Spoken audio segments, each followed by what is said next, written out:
Good. While we wait for Prudent Gabriel, we need to get the conversation going, right? So we gathered some questions during the week, and we have the roving mic move round. If you have any question for our panelists, we don't mind. You can just use the mic and let our view ask the question. Okay, so I'll get straight to it because we're not going to spend much time here today. So I'm going to start with Tolu anyway. Tolu, thank you very much for putting our name on that platform.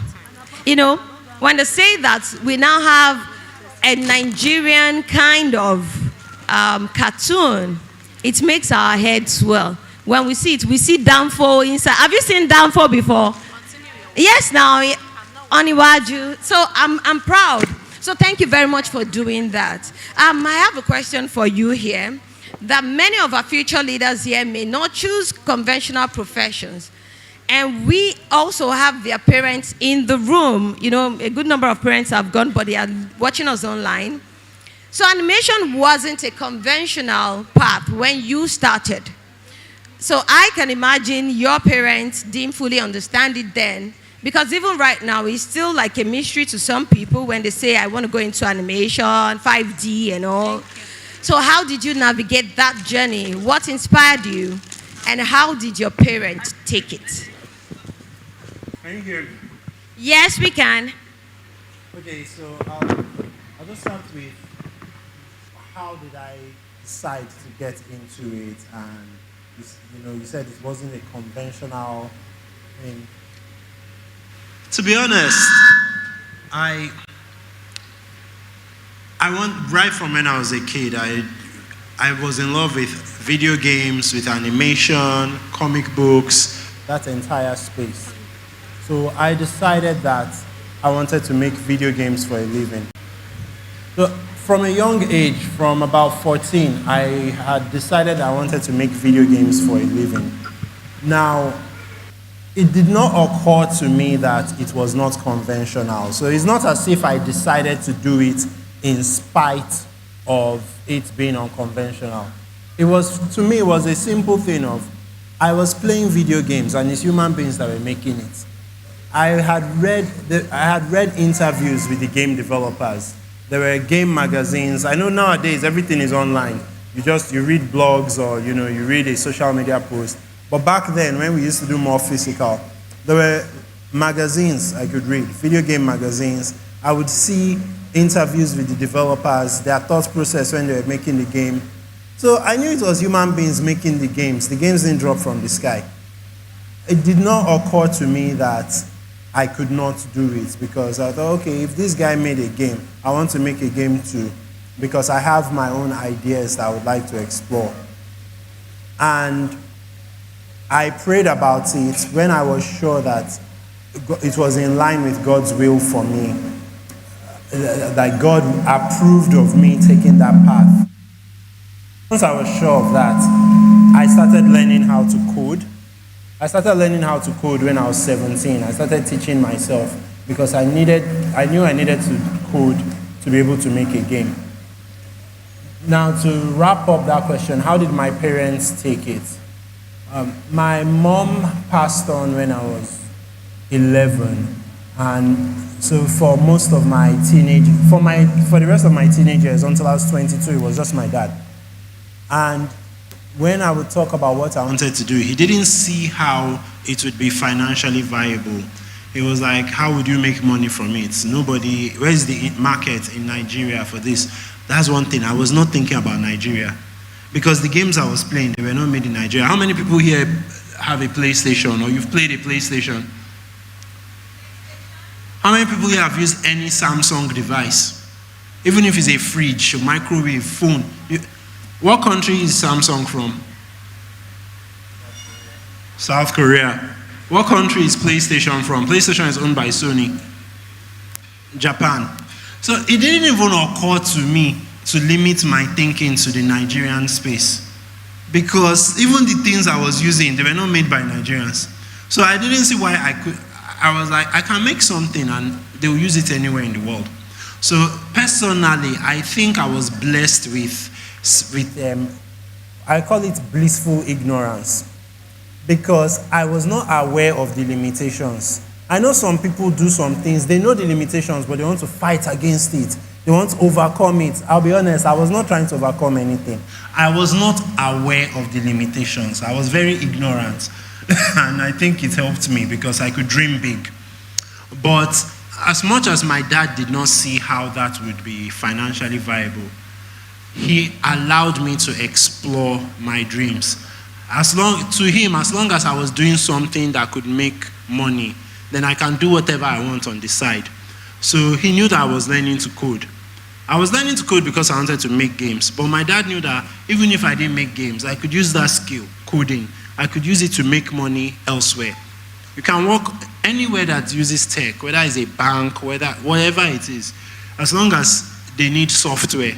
If you can code, you can work for them. So that was what my dad was saying, that even if his game whatever fails, he can make money from coding. But he was supportive of me also trying to make games, even though he did not see how it would make money. So I hope I've answered the question. Wow, thank you very much. I love the fact that he said he wasn't even seeing the limitation. And that means is in the category of those people that, when you say that, think outside the box, they can't even see the box. So they are thinking way outside of the box because they can't even see the box. I'm going to ask you this question, Tosin. You founded the Bob Africa, which is making waves in tech.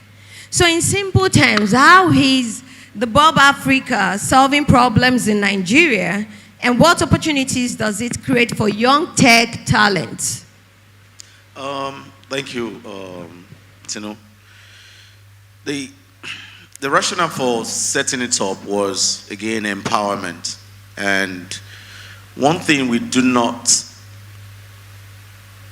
not been particular about in this country is human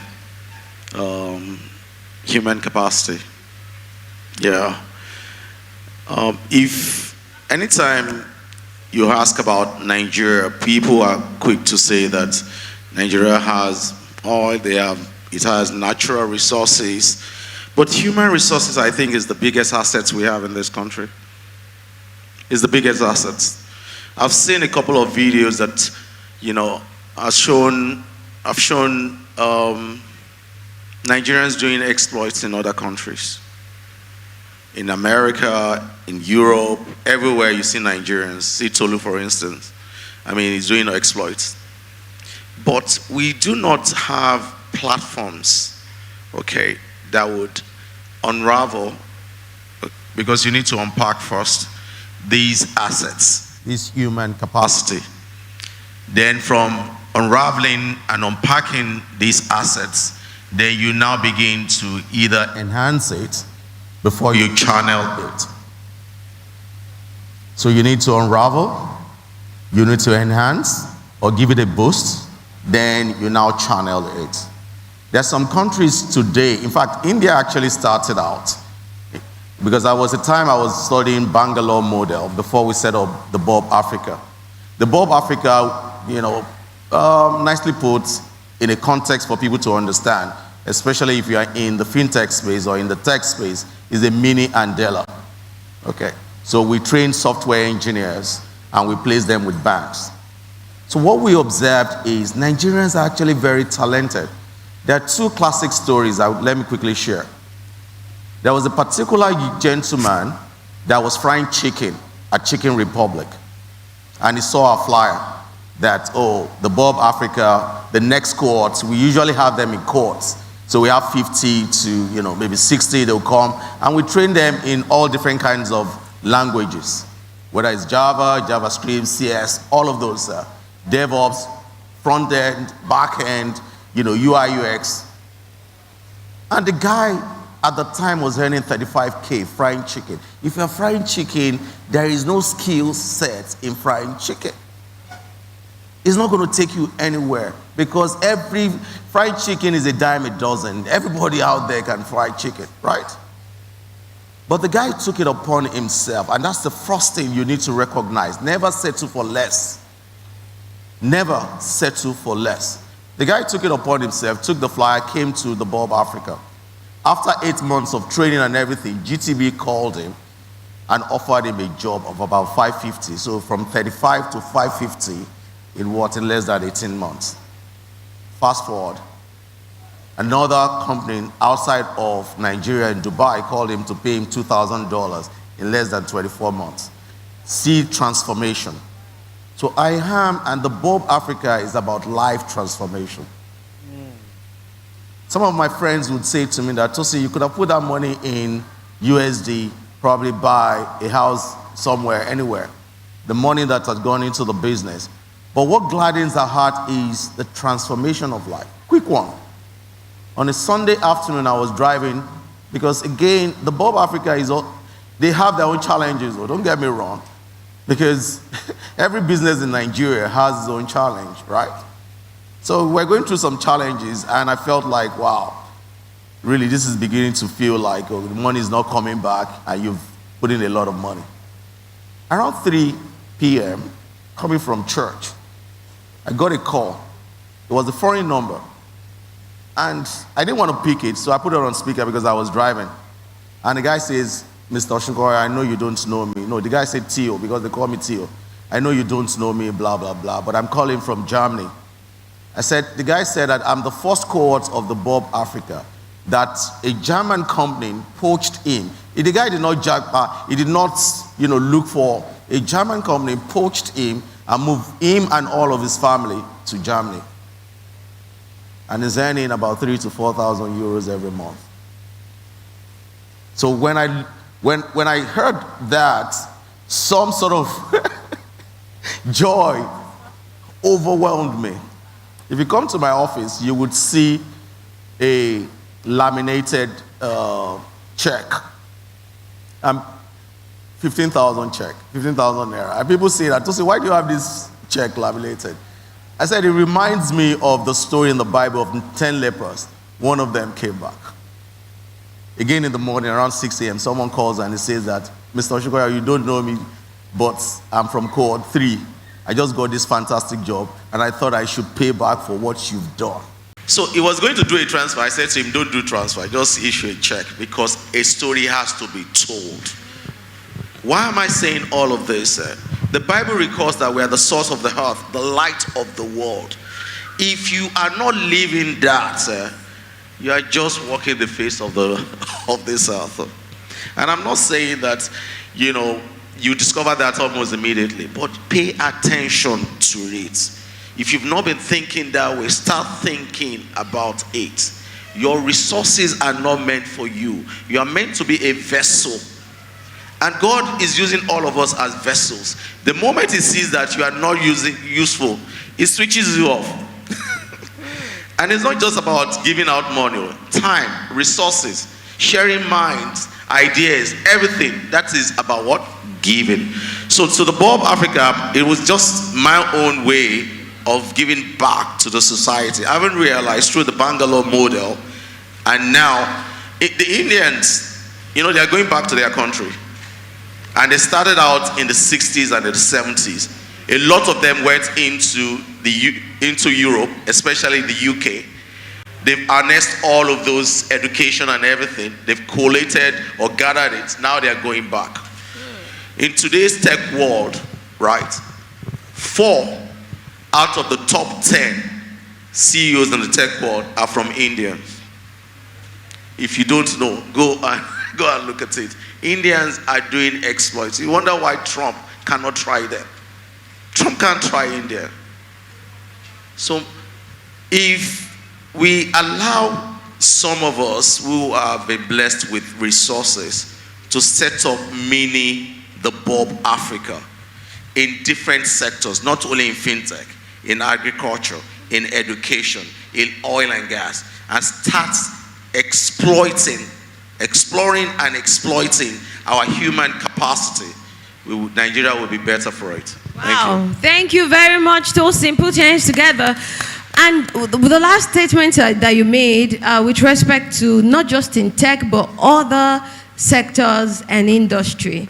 We've got an amazing personality here, young, vibrant, and also doing great things in the fashion industry. So for her, tech is fashion. And let's put our hands together as we welcome on stage Prudent Gabriel-Okopi. All right, so thank you very much for joining us. Okay, so while I just let you spend some time prepping up, I'm going to ask Funmi, Olaniyi, I'm going to ask you a question. And this is actually with respect to why you love Nigeria, right? A good number of your friends have actually left. They've jackpot. And so I just felt that you're actually the good person, the best person to ask that question. Why would you not jackpot? Why would you rather stay here? The whole of your family are not here. So why would you rather stay here? Okay, so the question to you. Very, very interesting question. And I want to say good afternoon, everyone, and also to the interesting panelists. It's so interesting to be here. And thank you for doing a great job, Tinu, my twinnie. Why have I not jackpot? Some people know my story here. You know that my parents and my siblings are not in Nigeria. They're all in the US, in Trump's country, right? And even my children are not supposed to be here. But of course, because of the patriotism, I will tell you one thing that stands out for me. When I was transitioning from KPMG Nigeria, there was an opportunity for me to go to KPMG US, and I would go and situate myself there, knowing that even Jumoke knows the story. From KPMG Nigeria, it was so tedious. I studied mass communication and not accounting like you did. And then I was supposed to be so vibrant in accounting, and I said, you know what, let's cut it off. Let me just go and do my ICANN where I find it easy.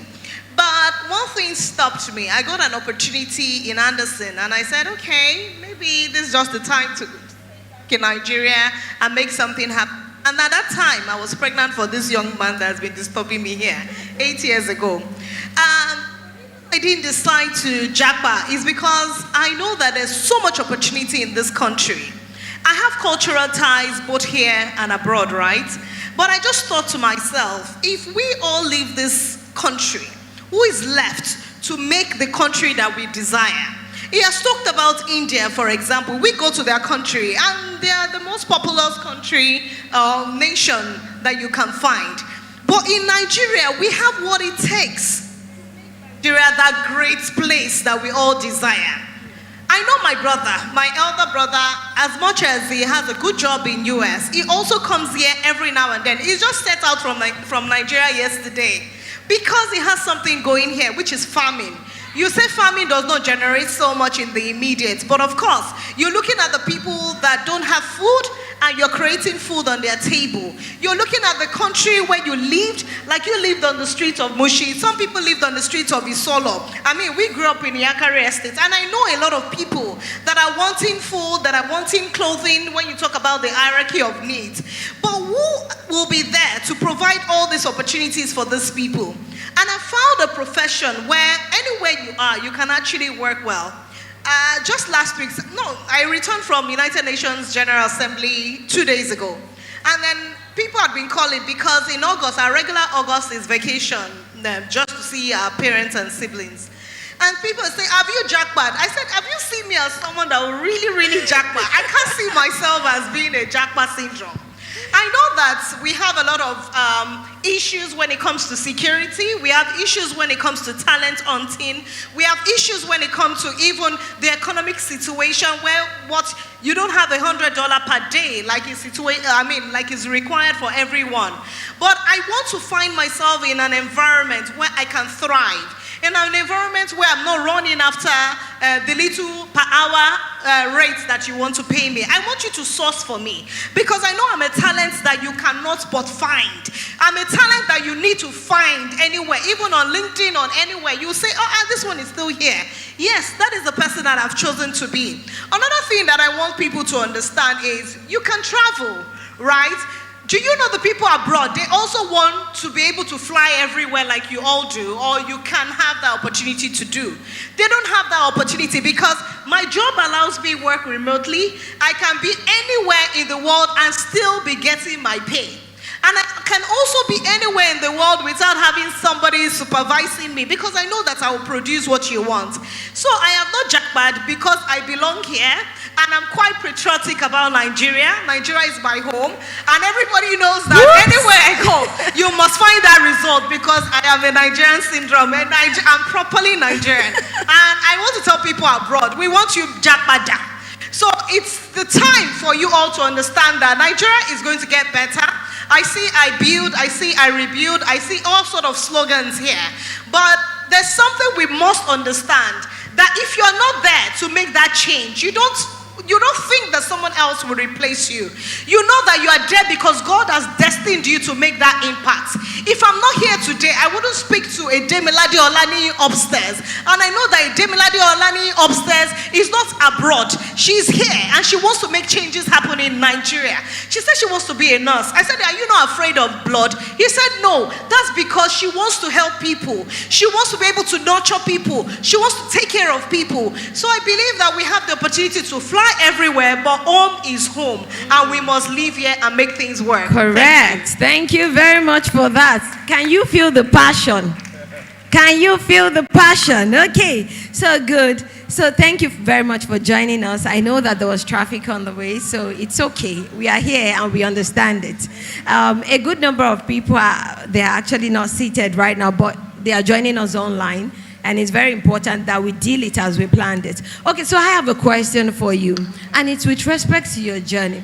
I can tell you your journey is very inspiring, and the way you attend to life and also your career is also very motivating. So we know so many young ladies that reached out to me asking me questions, can they apply? And I said it's actually for younger students within the ages of 12 to 20, and they were like, they still want to hear you and get you to inspire them. From afar, they see your journey and they are impressed by it. So the question here is this. You walk the journey of having to dream and also bet the dream. So execution for you, you have done it. Yes, you still have a lot of vision, but you are doing it one step at a time. So you did not just bet fashion. For you, fashion is something that you are happy to do, but you're not just doing it, you are also empowering people. Where people are seeing competition, you are not seeing that. You see it as a way of growing this nation. So my question to you is that, how do you see life? And what message do you have for those who are aspiring to actually become another version, not Prudent Gabriel, but another version, because they have their own lives to live. So what message do you have for them? How do you see the world? And why do you do the things that you do? How did you get here? Okay, so the age we have here is from 12, right, to 20? Yes, 12 to 20. Well, like I've always said, fashion was never part of my vision, my dream. I would say I was the most intelligent student in my school, in secondary school. I was really in love with science. Wow. Then, when it comes to physics, chemistry, biology, I would answer any question. I was that good. But because we're already in the village, we could not have the opportunity to further education. We were born and brought up in Lagos, but after my dad lost his job, we had to relocate back to my state. So at that time, after secondary school, I was at home for long. I was in the village, farming and all those things. I got used to it. So there's one thing I love about myself. In every stage of my life, I always embrace it. Yeah. Whether it's beautiful or bad. You know, you haven't tasted wealth. You can only see from afar. True. So, but anywhere you find yourself, you should be grateful for it. I'm not saying this because I've already made it. I'm saying it because that was how I was. Yeah. I was in the part of my life where I thought, if it works, fine. If it doesn't work, fine. But I really wanted it to work. So at this time, my mom suggested that I should go into fashion design, into tailoring. That was the word. And I was like, that's not my calling. I want to be a doctor. I really wanted to be a surgeon. That was what I wanted. So my mom was like, instead of you should just stay at home, why not just go to this tailoring shop? I did not do it. Rather, I was just helping people cultivate. I was helping people prepare palm oil. You know, you get the palm kernel, you process it, all those things. So I think I came back to Lagos because I wanted to come and work for someone as a maid, yeah, in Lekki, right here. So when I got here, after she traveled, I applied for a job as a waitress. So I've worked as a waitress like 3 different places.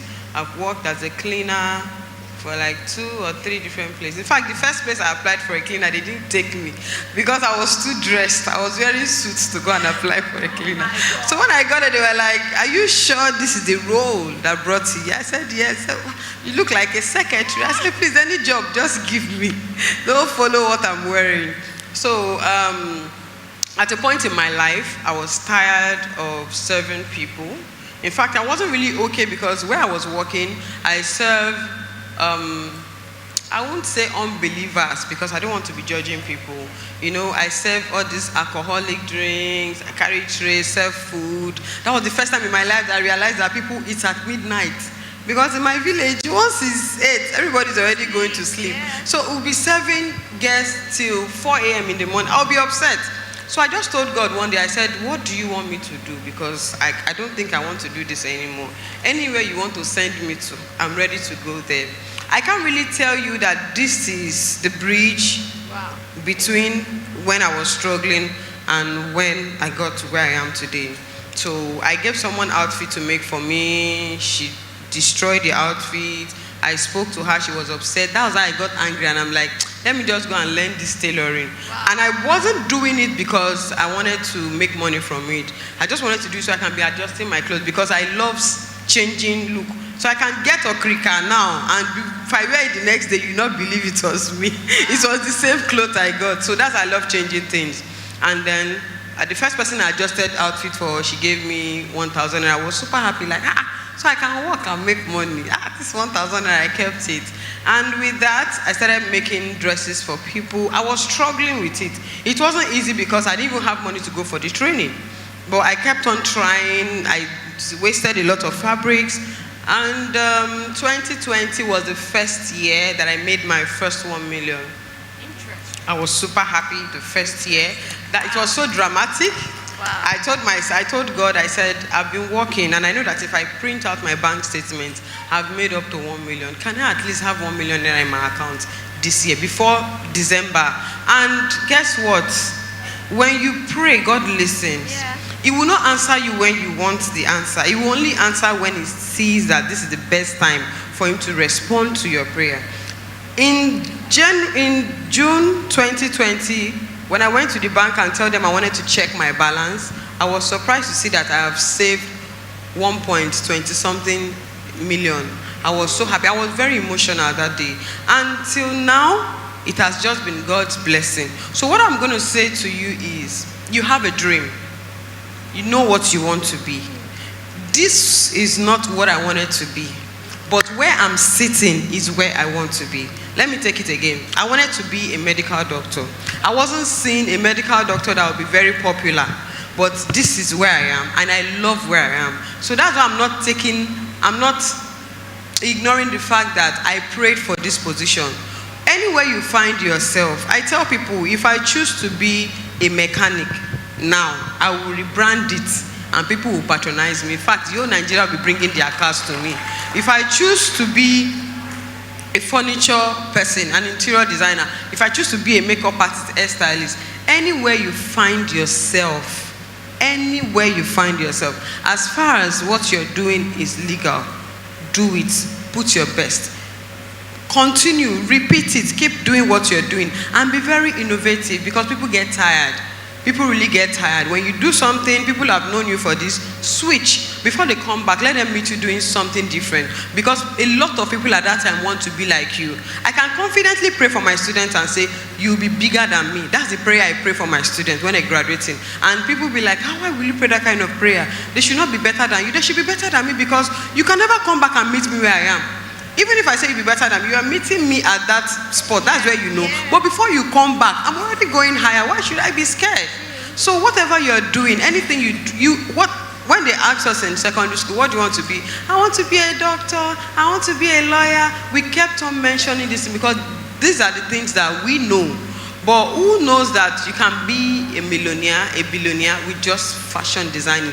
Tailoring, in those days, they didn't really value them. But look at the likes of Vicky James, look at people, look at what we're doing in the fashion industry. So you can be yourself. Tell God to show you what you want to be. Tell God to tell you what He wants you to be, because of course I sing and I dance, but I never believed that fashion is what would change my life today. Wow, what a story. Okay, I never knew about that part where you had to go to the village and then you were doing palm oil and all that. But something stands out at every point in time. She wanted to be a surgeon, right? A medical surgeon. But she's still doing it in fashion because everything she sees, she transforms it. So anything that is not working, she changes it and makes it work. And I think we need to pay attention to those fundamentals, that when God actually deposits something inside of us, you might be looking at another direction. But wherever you find yourself, ensure that you have a question. Okay, just ensure that the main value that is required, you deliver it right there. Because we are all on a journey, right, to a particular level. Just ensure that you make the best out of the situation, because that is exactly what I heard from Prudent Gabriel's story. And I think there's a question from the audience. So while we are still attending to that, honestly, I'm inspired. And I want to ask, how many students have you? I'm surprised the journey started, the main journey. So it seems like it's been forever. And that is why we need to know that the God that we serve is not limited by time, right? So how many people have you empowered thus far? Do you have a number? More than 5,000.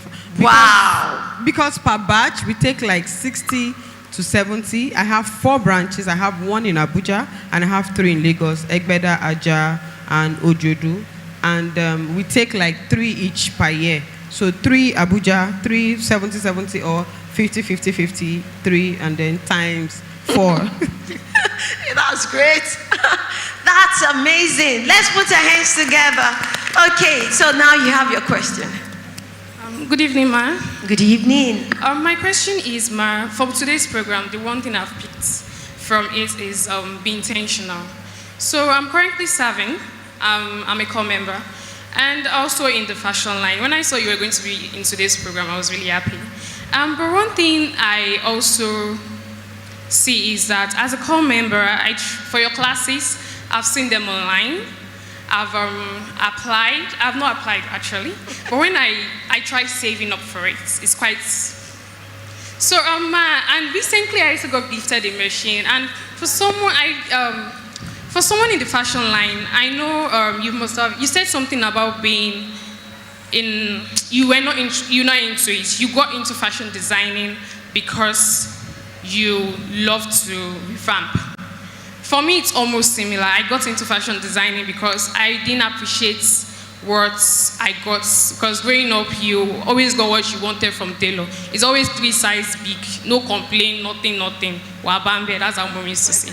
So my question is, Mar, for for me, let me say for me, who is currently serving, and I've saved up for your class once or twice, but NYC has a way of reminding you of reality. Just kicks you and remember. So, for someone who is in the fashion line and is at a point where she, at this level that I am, is not where I want to be. But you need an upgrade, but you cannot get the upgrade because for one reason or another. But you have people who have said, you know what, you have this talent, we're going to give you a machine, and you're like, oh, okay, you got gifted an industrial machine. But then again, once you have an industrial machine, there's a difference between having a machine and knowing Well, my question is, what advice would you give to me for someone who is currently at a standstill in the fashion world, not knowing where to go to, and is currently in need of an upgrade, but doesn't even know how to go about it? Yes, ma'am. Okay. Thank you, ma'am. Okay. This is audible enough, right? Yes, ma. So maybe because I was picking the stories, it sounds very easy. I love fashion right from time, even not the tailoring part, like making the outfit. I love to combine outfit. That's number one. So that means there's a passion of me always wanting to look good. You get that part, right? Then another thing I would also say is, by that time that I really wanted to upgrade, because of course you need to go for upgrades at intervals, not like you learn once and then you relax. So when I wanted to register somewhere with Vome, she said she charges about 150,000 for her training. This was in 2018. Yeah, 2018. So she said that she charges 150,000, and I have never had 50,000 in my account. Where I was working, they were paying me like 15 to 20,000 plus service charge. So I've never had 50,000. So I had to talk to her like, please, is there a way I can pay? I don't mind giving you 15,000 naira every month. She said no, because of course you meet people like that, and don't blame them if people don't give you what you want or respond to you. So I wanted it. I know how much it was going to be. I am not somebody who meets people to help me. I don't think I've ever asked someone, please, I need money for training, or please, I need money for food. I'm very independent. I don't know how to do it. So when she gave me that response, I just told myself, okay, if I am to save from now till next year, how much can I save? I needed to discipline myself. If you get to Aja, this other side, where you have that filling station, one big gas station there, I trek from that place to Morocco some days because I didn't want to touch my salary. I had a target of saving 15,000 naira every month just to go for my upgrade, and I did it.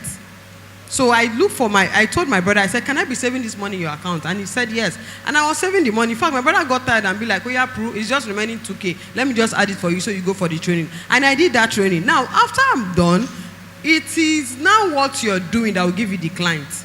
Client does not come from your street. I tell people on my street don't even know I'm a fashion designer. Nobody on my street can even afford me right now. So when you start doing these things, you find out that you don't have capital. Now you may think that capital is 100,000, 200, 1 million that people will just donate and send to you. No.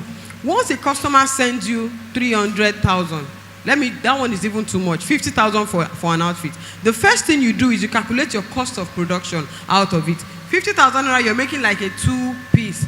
Let's say you are getting 4 yards of crepe. 4 yards of crepe, if you buy 4 yards of crepe, you still have some change remaining. You make sure that you save from it.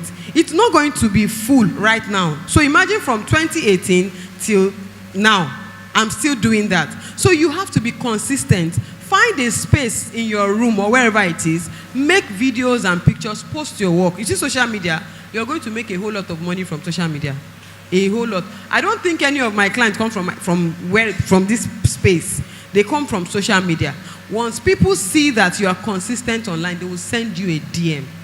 At that time, nobody wants to know if your store is big or if it's far, or whatever they see online is what people order for. So find a space in your house. Start from your room. I was staying in Face Me and I Face You. I was making videos from there. People didn't know. Now you have to start investing in the materials that you need. Number one, you need a good phone to make videos. And if you don't have a good phone, it's still not an excuse. There's somebody in my choir, his name is Favorite. I remember then I used to tell him, borrow me your phone, let me go and make video. I will make the video. I can make like 3 dresses. I will sit at home and send it to my small phone and be posting. So usually, we don't have excuse. Because of how I grew up, I just knew that there was no excuse for, this thing is difficult. It has never been easy anywhere. If we bring out everybody in Nigeria to talk about, I have an idea, I have a vision, I want to start something, they will always tell you that they need capital, they need money. How do I do it? How do I come up? But I'm telling you the easiest way to do it. Number one, get a job to fund your fashion. Once you get that job, you save for it. When you want something, look at it. For example, you see this speaker. If this is what you want, keep looking at it. Even when this place is rough, you will definitely get there. We always say we don't have money, but do you know that if you want to eat granite right now, money will come out? If you want an iPhone, it will come out because your heart is there. So place your heart in that thing that you want. And as you are walking and going around, you still find yourself going there. Just keep turning like this, keep turning and turning and turning and turning, because that is where your heart is. you will find yourself in that place. Number 2, you have to be very consistent. Be very consistent. I remember then, if I make a 2-piece, something like what I'm wearing, I post, nobody buys from me. Anybody that comes to visit me, Omo, you wear that cloth. Once you wear it, I'll make a video of you. I'll post, thanks for your patronage.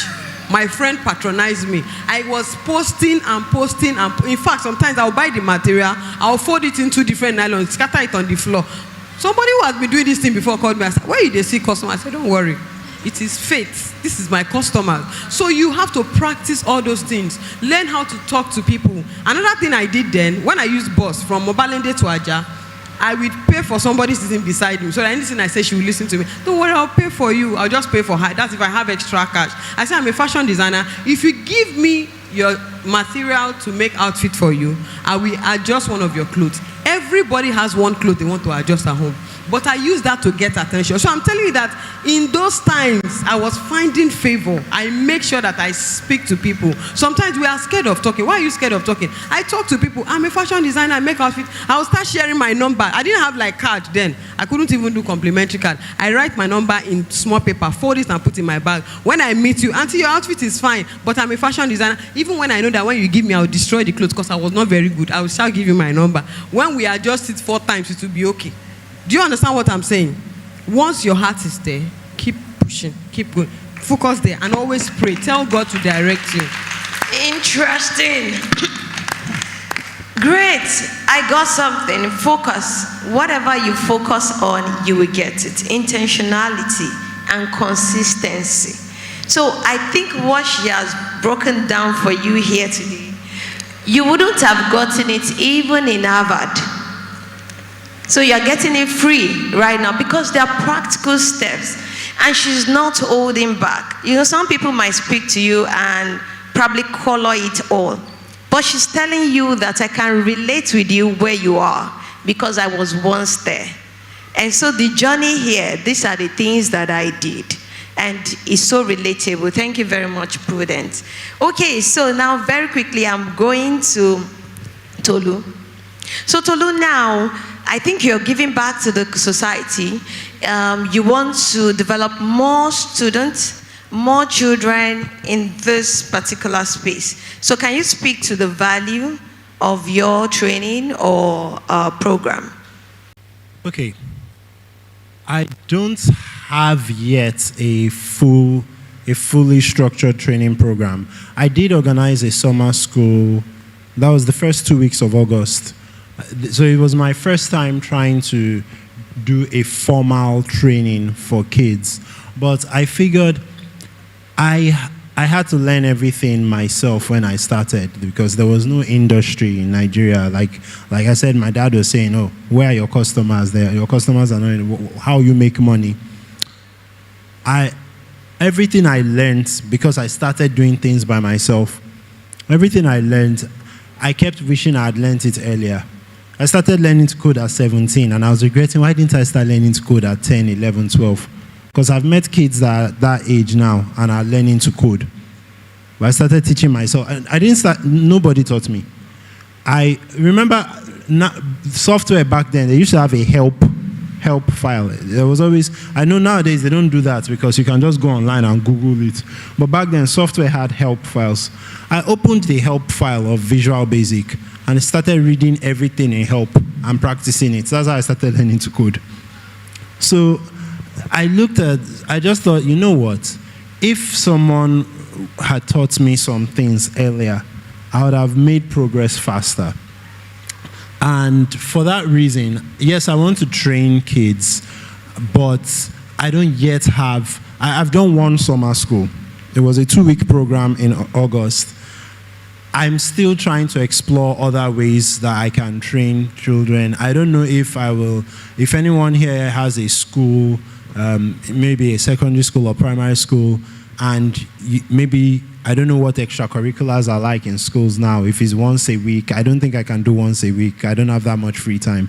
I guess I can do twice a month, once every 2 weeks. I'm exploring those options. So I'm putting it out there because while I'm going to speak with some people I know that have schools, but maybe someone watching this has a school or a platform where I can teach the kids. I want to be able to impart early enough in their life, because what I realized is most of us, not just in my industry, in fact, everybody here, I'm sure, those of you that you've gone through university, when you wanted to get into university, you said, okay, I want to study medicine or law or whatever. When you started studying it, you're like, I didn't know this is how it would be. What you meet there is different from what you were imagining. So one of my goals when I was teaching the kids, I didn't teach them anything in depth. Instead, I introduced them to many things, because I said when they want to pick what to study in university, I don't want them to pick something and then 2 years into it, they are wishing they can change course because it's not what they had imagined. So instead, I want to introduce kids to the concepts so that before they get to university level, they know what it actually is and they know whether they're actually interested or not. Because there are many people that, okay, maybe as a kid, you love watching animation, so you feel like, oh, I want to learn animation. Maybe by the time I introduce you to it, you now realize, I don't enjoy this thing. It's stressful. Animation is time consuming.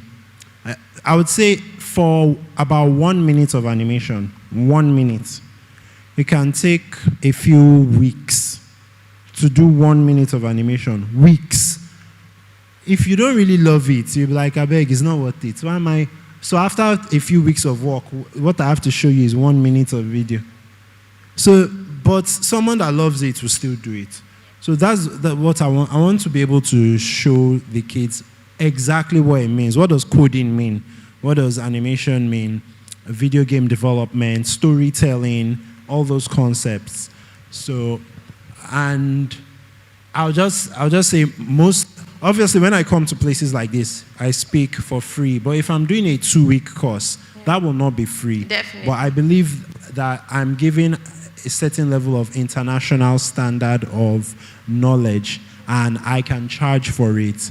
But even though I'm charging, I'm still giving back, because the testimonials I got from the summer school I just hosted, it made me realize like a lot of people need what I'm giving. Yeah, and I agree with you. I like people placing a cost to value, because most times people don't value what they don't pay for. They don't get serious. So that's why I'm saying that, yes, place a cost to it. So when she mentioned that, Prudent's class, yes, when you pay for it, you get serious. Yeah, you value it. So I subscribe to that. And to be candid, the person sitting beside you, Tosin, is a solutionist to many things.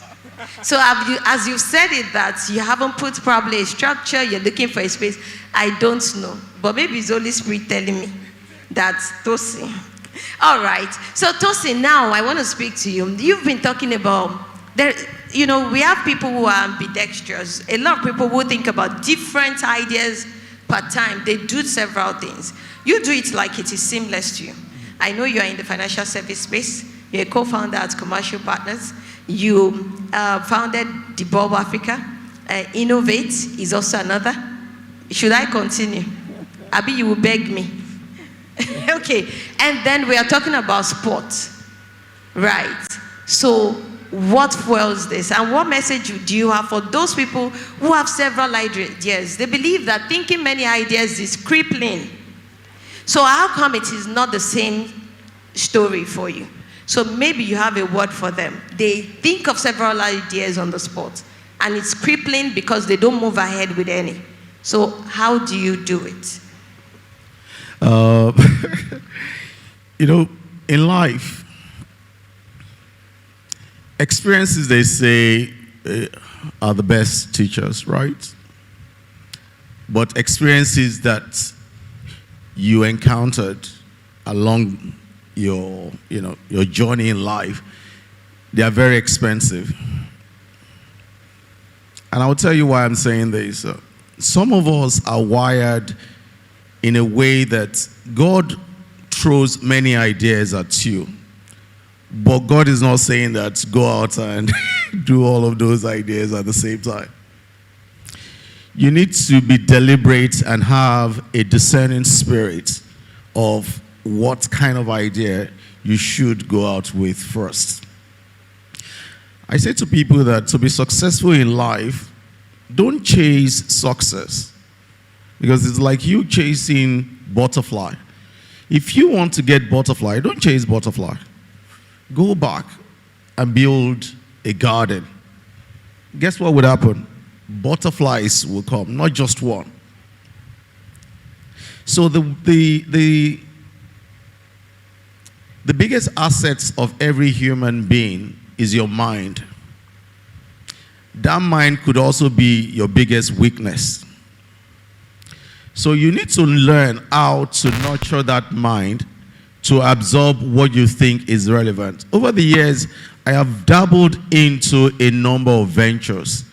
Today, when I ask myself that, okay, Tosin, if you had to redo this 10 years or 15 years from now, how would you do it?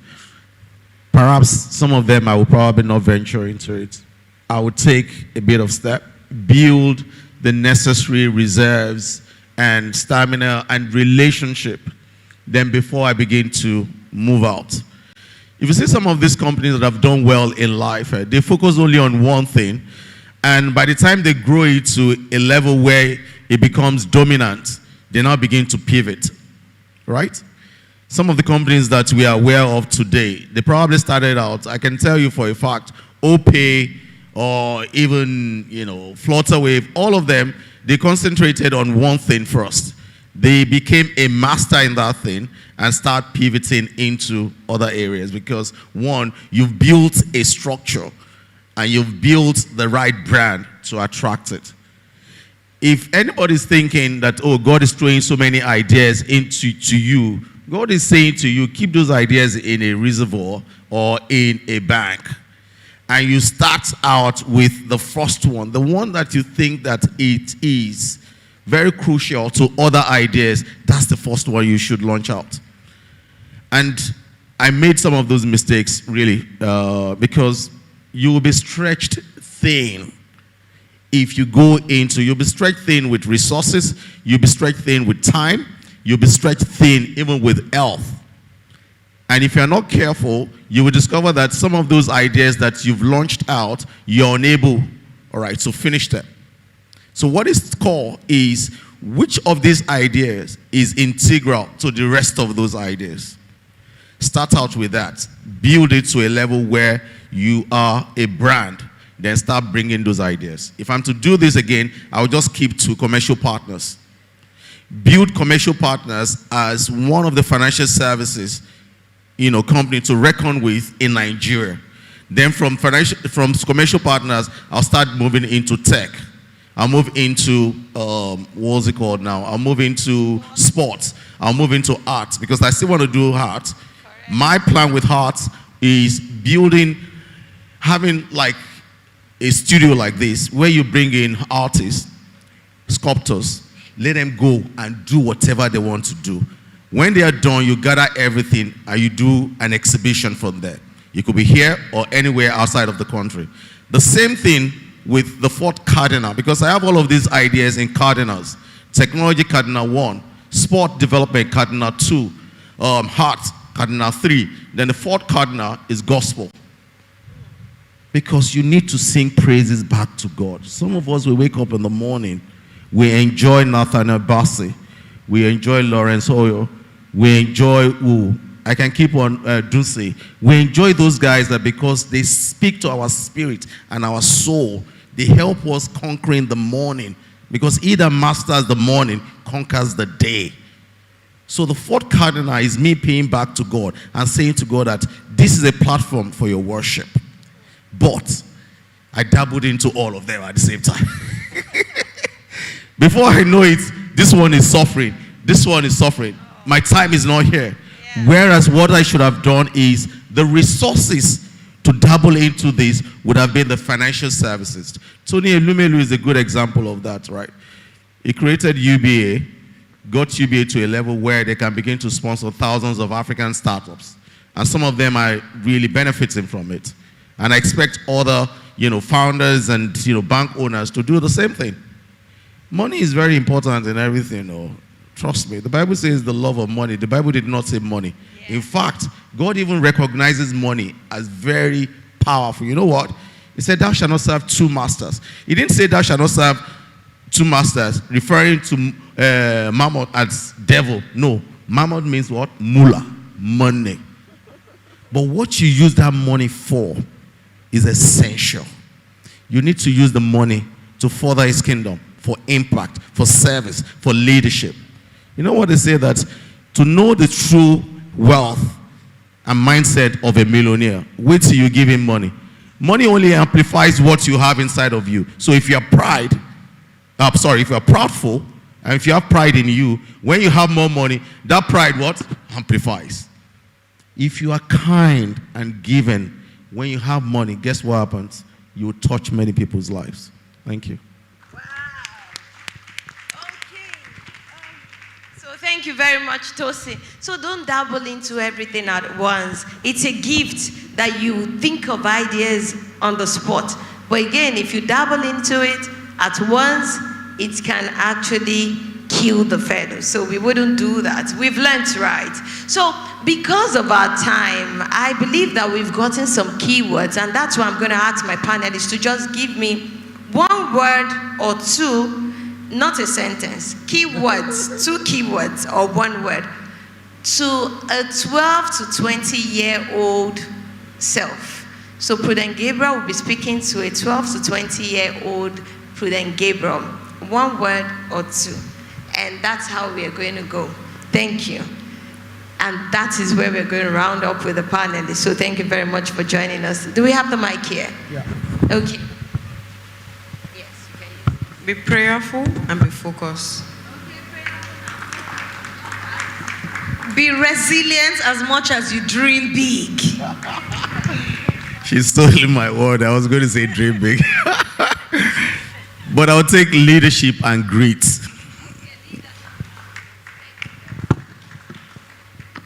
One of my words is Japanese, so I might have to spell it so that you people can Google it and read it up later. Audacity and Ikigai. I-K-A-G-A-I. That's a Japanese word. Yeah. Just read it up because of time. Yeah, I've heard that word before.